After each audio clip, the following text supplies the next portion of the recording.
Hebrews chapter 12. Wherefore, seeing we also are compassed about with so great a cloud of witnesses, let us lay aside every weight and the sin which doth so easily beset us, and let us run with patience the race that is set before us, looking unto Jesus, the author and finisher of our faith, who for the joy that was set before him endured the cross, despising the shame, and is set down at the right hand of the throne of God. For consider him that endured such contradictions of sinners against himself, lest ye be wearied and faint in your minds. Ye have not yet resisted unto blood, striving against sin. And ye have forgotten the exhortation which speaketh unto you as unto children. My son, despise not thou the chastening of the Lord, nor faint when thou art rebuked of him. For whom the Lord loveth he chasteneth, and scourgeth every son whom he receiveth. If ye endure chastening, God dealeth with you as with sons. For what son is he whom the Father chasteneth not?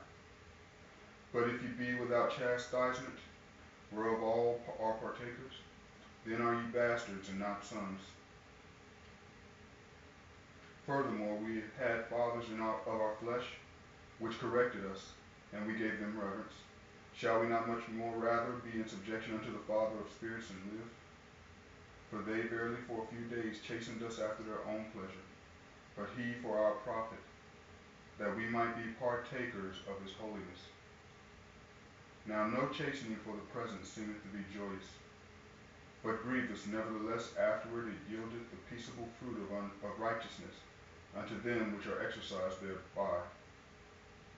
Wherefore lift up the hands which hang down, and the feeble knees, and make straight paths for your feet, lest that which is lame be turned out of the way, but let it rather be healed. Follow peace with all men, and holiness, without which no man shall see the Lord. Looking diligently, lest any man fall of the grace of God, lest any root of bitterness springing up trouble you, and thereby many be defiled. Lest there be any fornicator or profane person, as Esau, who for one morsel of meat sold his birthright. For ye know how that afterward, when he would have inherited the blessing, he was rejected, for he found no place of repentance, though he sought it carefully with tears. For ye are not come unto the mount that might be touched, and that burned with fire, nor unto blackness and darkness and tempest, and the sound of the trumpet and the voice of words which they that entreated that the word should not be spoken to them any more.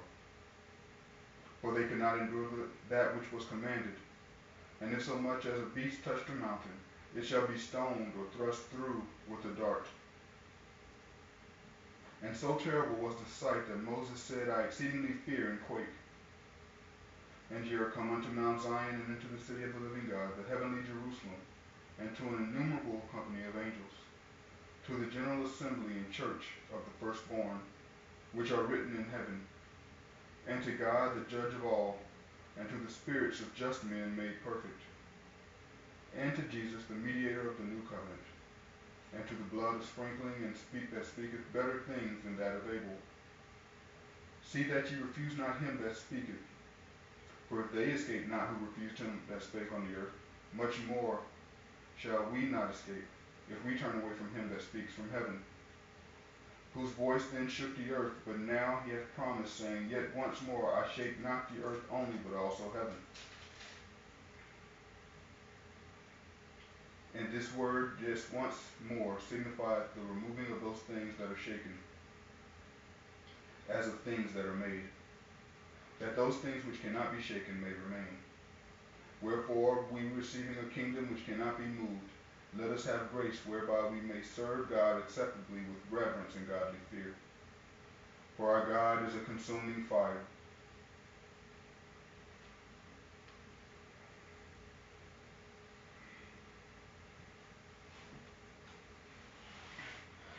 So the heat hasn't really kicked in yet. I'm going to go ahead and get prepared and do the rest of this song. Once again, I say, have a blessed week. Shabbat shalom.